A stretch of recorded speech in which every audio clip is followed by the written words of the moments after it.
이번 주 강의를 시작하도록 하겠습니다. 이번 주 강의는 조선시대 교육기관 중에서 관학교육기관과 사학교육기관 두 가지 형태를 살펴보도록 하는데, 먼저 조선시대 관학교육 혹은 고려시대부터 관학교육으로서 출발했던 향교에 대해서 먼저 살펴보고, 그 다음에 이어서 사학교육을 담당했던 서원에 대해서 차례대로 강의를 진행하도록 하겠습니다. 먼저 향교에 대해서 먼저 살펴보면, 향교는 이와 같은 오늘날 많이 남아있는 고려시대와 조선시대의 교육기관 중에 하나입니다. 지금 화면에 있는 저 그림은 향교에 있는 오늘날 향교에 남아있는 건물 중에서 대성전이라고 하는 건물입니다. 이 외에도 향교는 다양한 건물들로 구성된 전통사회, 특별히 고려시대와 조선시대 유교를 주로 가르쳤던 교육기관이다, 이렇게 볼 수가 있습니다. 그러나 단순한 오늘날 학교라고 하기에는 조금 오늘날 학교와는 조금 다른 점이 있기 때문에, 어떠한 점에서 오늘날 학교와 다른가, 또 어떠한 교육의 기능을 수행을 했는가, 이와 같은 점들을 자료와 또한 강의 PPT를 통해서 보면서 이해할 수 있도록 이렇게 하겠습니다. 향교라고 할 때, 향교는 뒤에 글자 교는 학교를 나타낸다라는 뜻이죠. 학교를 나타내는 교, 오늘날에도 학교 할 때 바로 이 교자, 한자로 보면 교, 이 교자를 씁니다. 앞에 있는 향은 한자로 말할 때는 지방이라고 하는 뜻입니다. 지방에 있는, 뒤에는 교니까 지방에 있는 학교다, 이런 뜻입니다. 그래서 이 향교가 고려시대부터 조선시대까지 걸쳐서 다양한 지방에 존재하고 있었던 교육기관으로서 기능이 있었는데, 어떠한 형태로 운영이 되었고 어떠한 성격을 가지는가, 이런 점들을 먼저 살펴보도록 하겠습니다. 향교의 성격이라고 말할 수가 있을 텐데요. 먼저 향교의 성격은 고려시대부터 시작해서 조선이 전개 교육의 역사를 담당을 하고, 조선 이후에까지 사실은 지방에 있었던 관학, 관립 교육기관이다, 이렇게 그 성격을 정의를 할 수가 있습니다.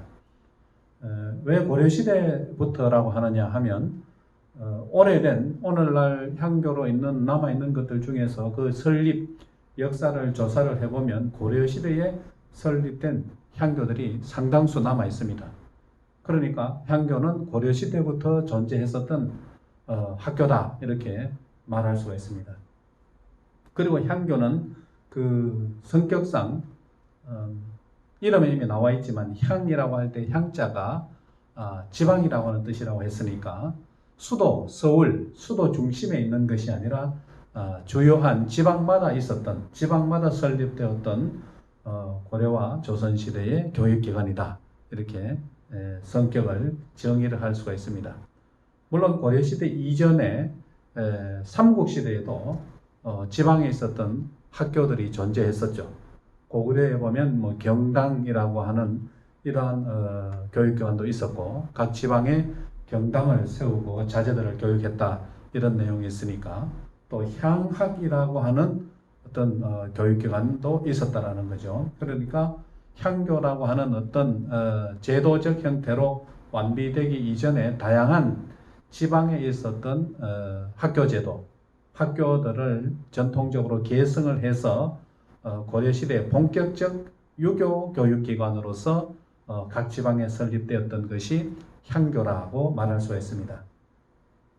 향교의 역사를 대략적으로 볼 때, 오래된 향교 중에 오늘날 남아있는 향교는 영해향교라고 하는 향교가 있습니다. 설립 기록을 보면 영해향교는 1346년에 설립되었다라고 하는 기록을 남기고 있습니다. 역사에서는, 그 역사 자료에서는 연대가 중요하다고 했죠. 어떤 자료가 있을 때 그것이 언제부터인가 연대를 추정을 해서 역사적 사실을 말하니까 그러면 영의 향교가 1346년 그러니까 1392년에 조선이 설립되었으니까 1346년이면 조선이 설립되기 약 대략 50년 전쯤에 설립된 영해의 그 향교가 고려시대 것이라고 하는 것을 증거하기 위해서는 자료로 남아 있어야 되겠죠. 그 자료를 찾아서 연대를 확인을 해야 되겠죠. 그래서 자료를 보아서 연대를 추정해 보니까 영해 향교는 고려시대에 설립된 학교다 이렇게 말할 수 있게 되는 거죠. 그렇게 해보니까 영해 향교는 고려시대에 설립되었다라는 사실을 알 수가 있는 것이죠. 그 다음에 또 오래된 근래 그보다도 훨씬 더 나중에 설립된 향교 중에 보면 경북 영양이라고 하는 곳에 영양향교를 조사를 해서 보니까 영양향교는 훨씬 더 나중에 설립되었다. 대략적으로 1684년에 설립되었다고 하니까 조선 후기라고 말할 수가 있겠죠. 이와 같은 형태로 향교가 설립된 그 연도와 역사가 굉장히 광범위하다라는 사실을 알 수가 있죠.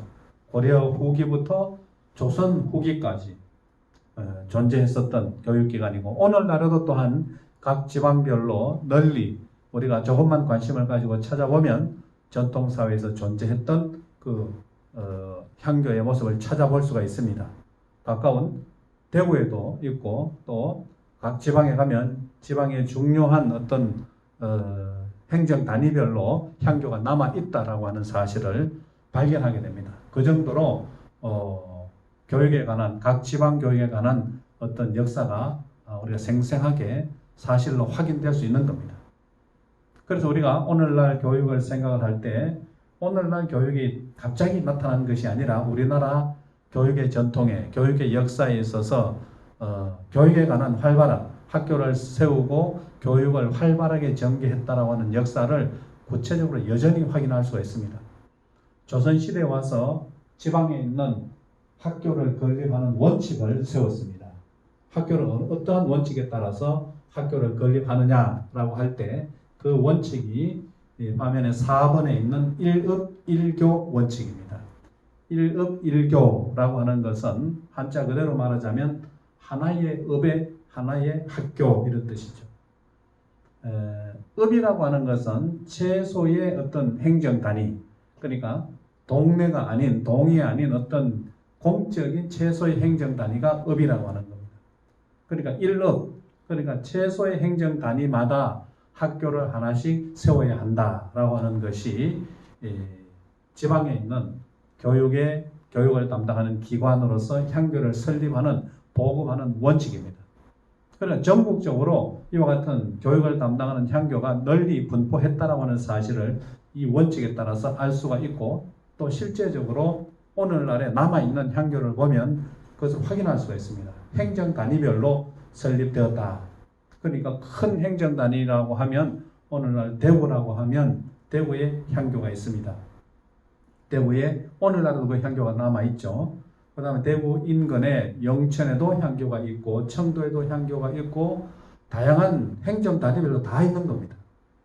경주에도 당연히 있게 되고 그 다음에 부산에는 동네가 있게 되고 그러니까 이와 같이 다양한 각 지역별로 행정 단위별로 향교가 당연히 존재한다. 중앙에서 파견하는 조선시대 중앙에서 관리를 파견하는 어떤 단위마다 학교가 무조건 하나씩 존재했었다 이런 거죠. 그러니까 중앙에서 파견하는 지방의 수령의 임무 어떤 일을 해야 되는가 수령의 임무를 7가지로 정해놓은 것이 있는데 그 수령의 임무 중에 하나가 학교를 흥하게 해야 된다라고 하는 게 있습니다. 그러니까 그 학교라고 하는 것은 당연히 조선시대에는 향교를 말하는 거죠. 그러니까 이 행정 중심지, 각 지방의 행정 중심지마다 향교가 있습니다. 그래서 지방 수령이 거기에 부임하게 되면 여러 가지 행정적 처리도 하지만 당연히 그 중에 힘을 써서 노력을 해야 될 사항이 바로 뭐냐 하면 학교를 흥하게, 교육을 흥하게 하는 겁니다. 그러려면 당연히 행정 단위별로 있어야 되니까 우리나라 역사에 있어서 교육에 대한 관심이 얼마만큼 활발하게 일어났는가 이런 것들을 알 수가 있고, 오늘날 우리나라에서 여전히 교육에 대한 관심이 많고 교육의 열기가 높은 게 어떤 면에서 보면 역사적으로 교육에 대한 관심이 많았던 이러한 역사를 가지고 있기 때문에 여전히 그와 같은 잠재력, 역사적 잠재력으로서 교육에 대한 열기가 많이 높다, 이렇게 하나의 어떤 원인으로서 설명을 할 수가 있습니다. 물론 교육의 열기를 그 하나로만 말할 수 없지만 역사적 원인으로 보자면 그러한 어떤 잠재력으로서 역사에 잠재된 교육의 힘, 이와 같은 것들을 생각해 볼 수 있다라는 말입니다. 그런데 행정 단위별로 볼 때 오늘날 합천군이라고 하는 합천군 단위에 보면 합천군 내에 향교가 4개가 있습니다. 야로 향교가 있고 합천 향교도 있고 삼가 향교도 있고 초계 향교도 있습니다. 이렇게 향교가 오늘날 군 단위로 보자면 4개나 있는데, 이것이 오늘날에는 하나의 군이지만 조선시대로 가게 되면 다시 세부적으로 나뉘어진 행정 단위였다라는 사실을 알 수가 있습니다. 그런 행정 단위별로 그 당시에는 현이니까 야로 현에도 또 하나 있고 삼가나 초계로 각각 향교, 행정 단위별로 있었다라고 하는 사실을 행정 단위별 향교의 보급으로서 설명을 할 수가 있습니다. 그리고 지명과 관련된 향교의 어떤 것을 살펴보면 지명과 관련된 부분 중에서 오늘날 지명에도 보면 어떠한 지명이 있느냐 하면 교촌이나 교동이나 명륜동, 이러한 지명들이 있습니다. 이러한 지명들은 무엇을 말하느냐 하면 교촌하면 교촌 치킨을 생각할 수도 있겠지만 원래는 교촌이라는 게 마을 이름이죠. 그런데 앞에 교자가 있으니까 이 교촌이라고 할 때 교촌은 학교가 있는 마을이다, 이런 뜻입니다. 그래서 교촌이죠. 그 다음에 오늘날 지명 중에 보면 교동이라고 하는 지명이 여러 군데 있습니다. 대구에도 교동이 있고 경주에도 가보면 교동이라고 하는 지명이 있습니다. 근데 이 교동이라고 하는 것도 보면 동은 동네를 나타내는 명칭이고 앞에 교자는 학교를 나타내는 한자어니까 교동하면 학교가 있었던 동네, 교촌하면 학교가 있었던 마을, 이렇게 되어 있습니다. 그래서 물론 오늘날 학교가 역사적으로 이전을 해서 다른 데로 옮겨간 경우가 있겠지만, 그러나 기본적으로는 교촌이나 교동이나 이런 지명을 가지고 있는 마을이나 동네에는 옛날에는 무엇이 있었는가? 학교가 있었다. 다른 말로 하면 향교가 있었을 가능성이 상당히 많다. 그런 것이 오늘날 지명에 남아있는 향교의 흔적입니다. 대구의 교동은 요즘에는 전혀 향교와 관련 없는 이와 같은 동네가 되었지만, 옛날에는 향교가 현재의 교동으로 불리는 그 부근에 있었다라고는 기록이 있습니다. 거기 있었는데 화재로 불이 나서 다른 쪽으로 옮겼다가 다시 현재의 남산동 쪽으로 옮기게 되었다라고 하는 기록을 살펴보면 원래는 대구 현재 교동 부근에 있었다라는 사실을 알 수가 있습니다. 또 명륜동이라고 하는 동네가 서울이나 부산 이런 지역에 가게 되면 있는데, 이 명륜동이라고 하는 것도 학교와 관련된 지명입니다. 왜냐하면 그 향교의 건물 중에 학교의 건물 중에 명륜당이라고 하는 건물이 있습니다. 그래서 명륜동이라고 하는 그 명륜당이 있는 동네니까 동네 이름은 명륜동이라 이렇게 얘기했어요. 오늘날 성균관대학, 옛날 성균관이 있었던 그 일대를 서울의 명륜동이라고 합니다. 부산에 명륜동이 있는데 옛날에 향교가 있던 명륜당, 향교의 건물 중에 명륜당이라고 하는 건물이 있었기 때문에 그 동네를 명륜동 이렇게 부르는 겁니다. 그러니까 학교, 교육과 관련된 지명이 상당히 많이 남아있다라고 하는 사실을 지명을 조사를 해보면 알 수가 있는 하나의 역사적인 연구 방법이라고 볼 수가 있습니다. 자, 그러면 향교는 어떤 기능을 수행을 했을까? 당연히 우리는 향교니까 교육, 학교 이런 생각을 하게 되는데 물론 맞습니다. 교육의 중요한 기능을 담당을 했었죠. 그런데 이제 오늘날 학교와 조금 다른 점이 있다라는 사실이죠. 그래서 향교의 기능 중에 교육의 기능이 오늘날과는 조금 더 다르게 광범위하다라는 사실을 우리는 기억을 해야 됩니다. 오늘날 교육이라고 하면 그냥 교재를 학습하고 지식을 쌓는, 지식을 탐구하는 이와 같은 내용을 주로 하게 되는데 조선시대 지방에 있었던 학교, 향교의 기능은 매우 중요한 기능 중에 하나가 붉은 글씨로 일본에 표시되어 있는 향사라고 하는 기능입니다. 향사는 위대한 유교의 성인들의 인물에 대해서 추모하고 제사하는 기능이 바로 향사입니다. 향사. 그래서 봄이나 가을에 그 향교에 모셔져 있는 위패, 성인들의 위패를 모시고 그 인물들에 대해서 추모하는 행사를 가지게 됩니다. 그것이 제사죠. 오늘날 우리나라에서 제사 지내는 것도 마찬가지죠. 돌아가신 조상님에 대한 추모죠. 추모.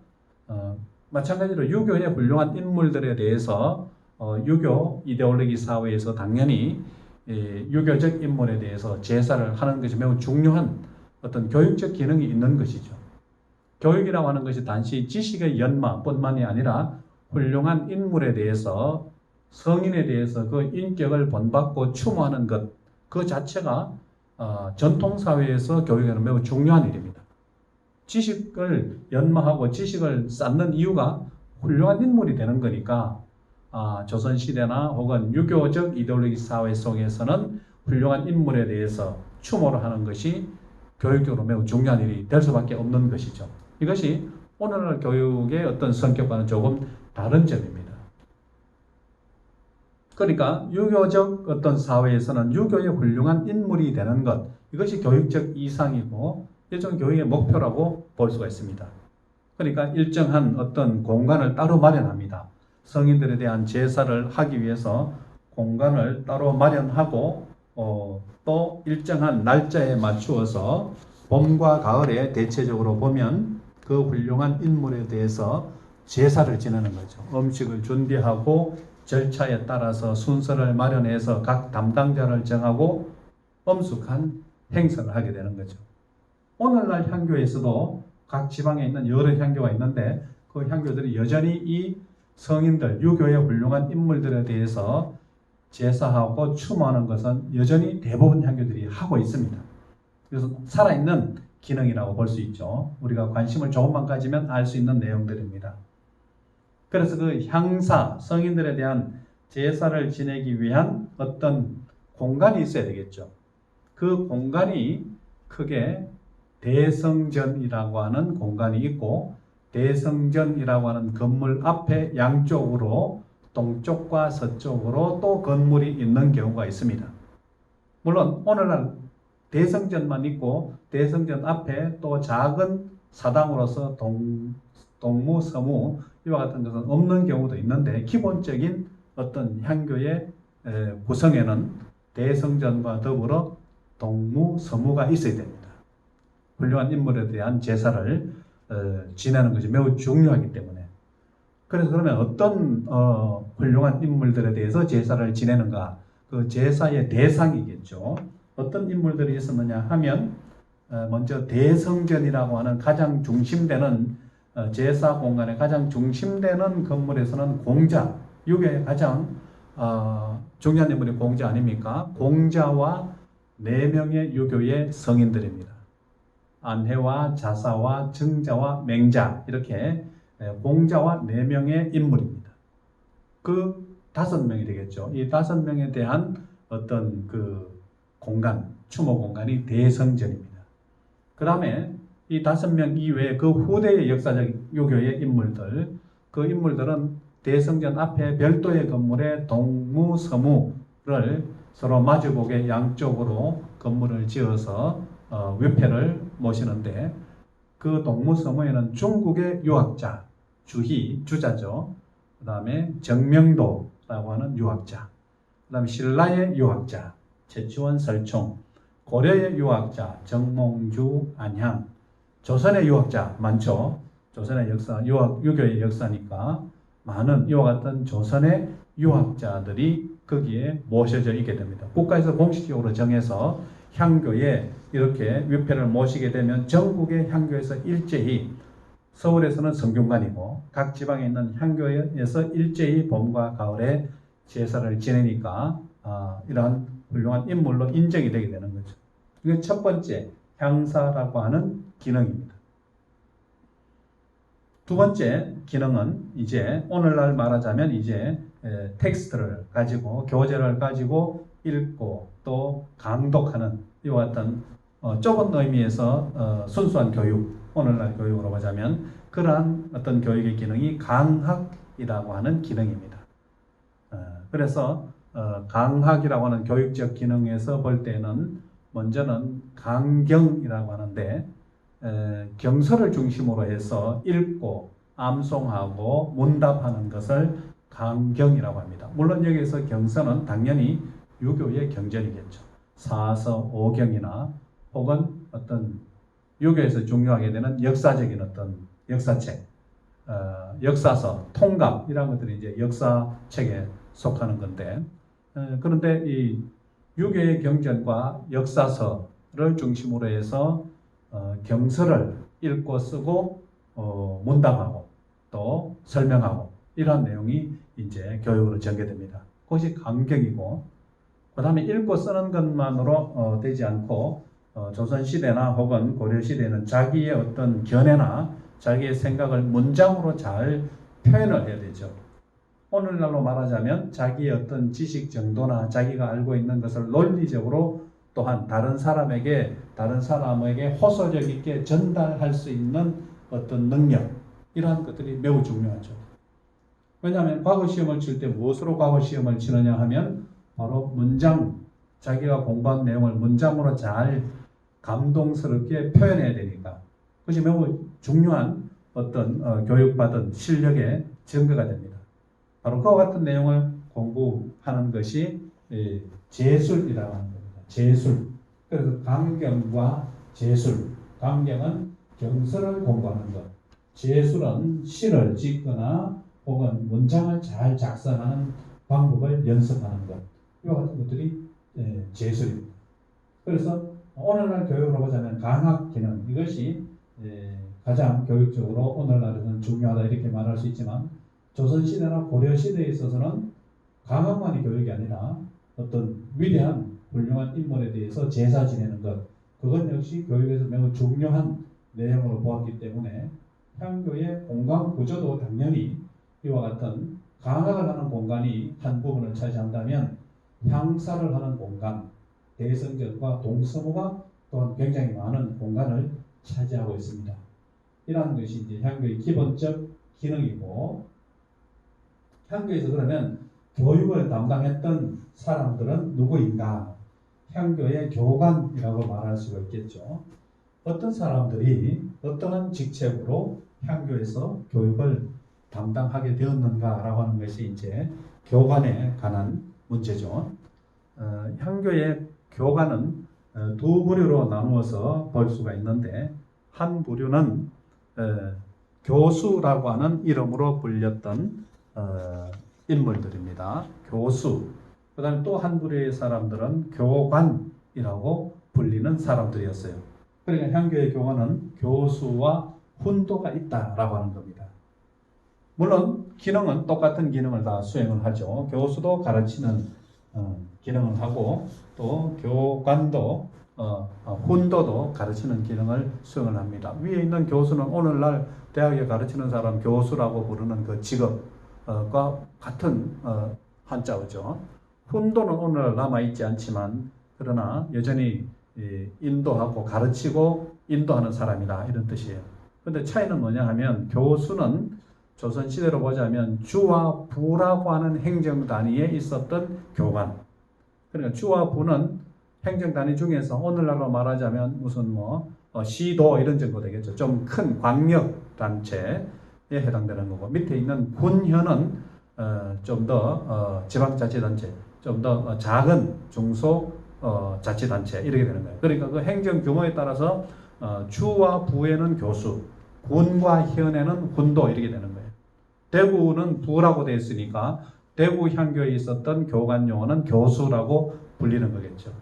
그러나 좀 작은 단위에 있었던 향교, 예를 들면 뭐 합천의 삼가 이런 현에 있었던 향교의 교관은 군도 이렇게 부르는 거죠.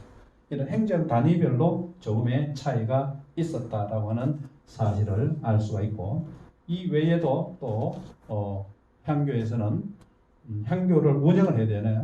그러니까 운영, 가르치는 것이 아니라 운영을 위해서 있었던 직책이 있습니다. 그래서 운영상 최고 책임자, 운영 책임자를 전교라고 이렇게 부르기도 하고 도유사 이렇게 부르기도 합니다. 그리고 각각 일을 맡아서 수행하는 행정 요원들, 장의, 유사 이런 행정 요원들도 있었다는 사실입니다. 그 다음에 향교에 그러면 교관이 있으니까 학생이 있어야 되겠죠. 향교의 학생을 뭐라고 부르느냐면 7번에 교생이라고 부릅니다. 향교의 학생이다 이런 뜻이겠죠. 향교의 유생이다 이런 뜻인데, 그러면 어떤 사람이 향교에 가서 공부를 할 수 있게 되었는가? 어떤 사람이 향교의 유생으로서 선발되어서 공부를 할 수 있었을까? 조선시대에 모든 사람이 다 향교에 가서 공부를 할 수 있었던 것은 아닙니다. 그럼 어떤 사람이 가서 공부를 하느냐?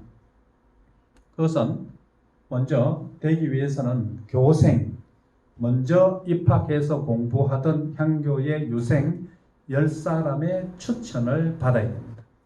추천을 받아서 추천받은 후에 그 다음에 시험을 칩니다. 시험은 무엇으로 시험을 치느냐 하면 소학이라고 하는 것을 가지고 시험을 치게 됩니다. 소학은 우리가 지난번 중간고사 이전에 소학 과목의 중요성을 얘기를 한 적이 있죠. 그러니까 향교에 들어갈 때 소학의 실력을 테스트합니다. 그래서 통과하게 되면 이제 향교에 들어가서 공부할 수 있게 되는 자격을 가지게 됩니다. 그리고 향교의 교생 중에는 액내교생, 정액내교생이 있고 정액 이외의 교생이 두 가지로 구분이 되어 있습니다. 그 이유는 정원 내 교생은 정식 교생이지만 정원 이외의 교생은 향교의 재정을 위해서 일정한 기부를 받고 학생 명단에 올려주는 겁니다. 학생이 되면 뭐가 좋으냐? 학생이 되게 되면 학생 신분으로서 명단이 향교에 올려지게 되면 권역이 면제됩니다. 오늘날로 말하자면 군대를 안 가도 되는 거예요. 그러니까 어쨌든 교생의 명단을 올리고자 애를 쓰는 겁니다. 그래서 얼마 일정 동안 향교에 어떤 그 기부를 하고 그 학생 신분의 명단을 유지하고자 하는 경우 일정한 숫자를 정해서 그 사람을 정하게 됨으로 해서 액외 교생들이 발생하게 되고 향교의 재정을 조금 더 충원하게 되는 이런 어떤 제도도 있었다는 점이죠. 그래서 향교의 정원은 이게 국가에서 통제하는 겁니다. 너무 많아지게 되면 전부 다 군역 도피처로 전락하기 때문에 향교당 정원을 일정하게 통제를 해서 큰 향교의 경우라고 하면 한 50명, 또한 적은 향교의 경우에는 한 30명 정도로 인원을 국가에서 통제했다라는 사실이죠. 이와 같은 것이 이제 교생입니다. 그러니까 당연히 이 교생이 되는 일이 쉽지가 않죠. 모든 사람이 다 학교에 갈 수 있는가? 모든 사람이 다 학교에 갈 수 없다라는 거죠. 조선시대로 말하자면 물론 학문의 뜻을 둔 사람은 공부를 할 수 있도록 표방은 하고 있지만 실제적으로는 사실은 일반 서민들이 혹은 여성들이 아이들이 공부를 하러 가기에는 어려웠다라고 하는 점이 현실이죠. 향교의 건물 구성을 대략적으로 앞에 강의 내용을 살펴보면서 생각해보면서 한번 보면 이렇습니다. 향교의 건물 구성은 크게 두 가지로 볼 수 있습니다. 앞에 향교의 기능이 첫 번째는 향사라고 했죠. 향사를 하는 공간을 배향 공간이라고 합니다. 향사를 드리는 공간이다 이렇게 되어 있죠. 그 다음에 두 번째는 공부하는, 그죠? 텍스트를 가지고 공부하는 것을 강학 공간 이렇게 크게 두 가지로 나눠져 있습니다. 그래서 배향 공간, 향수하는 기능이 매우 중요하니까 어떻게 합니까? 대성전이 중앙에 있고 그 다음에 왼쪽 오른쪽에 동무, 서무 이렇게 해가지고 위패를 모시고 향사를 합니다. 그 다음에 이제 공부를 해야 되죠. 텍스트를 가지고 공부를 하게 되겠죠. 그 다음에 그 텍스트를 가지고 하는 게 되는 게 바로 강학 공간이죠. 강학 공간의 중심은 명륜당이고 또 명륜당 앞부분에 동제와 서제 이렇게 나뉘어져 있습니다. 이러한 것이 향교의 대표적인 건물 구성의 모습입니다. 그리고 좀 전에 살펴보았던 것 중에 향교 유생 명단을 따로 이와 같이 문서로 남겨서 실제적으로 학생들의 액내 위에는 액내 교생이 있고 밑에는 별도 유학이 있다. 이렇게 학생의 명단을 작성해서 학생 명부를 철저하게 보관하고 국가에서 관리하는 이와 같은 형태로 되어 있다. 여기까지가 조선시대 향교에 대해서 국가에서 주로 관학적인 성격으로 운영을 했던 향교에 대한 내용으로서 강의를 했습니다. 첫 번째 시간은 여기까지 하고 두 번째 시간 계속해서 사학교육관에 대해서 살펴보도록 하겠습니다.